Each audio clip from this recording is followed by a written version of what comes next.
Христина ли?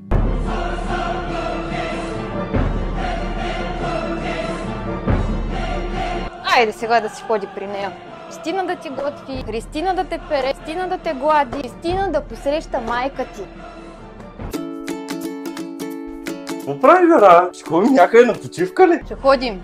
Ти ще ходиш с Христинчето. Христина, бе! Ела сега оттатък, защото не знам за каква Христина ми говориш. Хайде сега като големи хора да ми обясниш. Коя е Христина?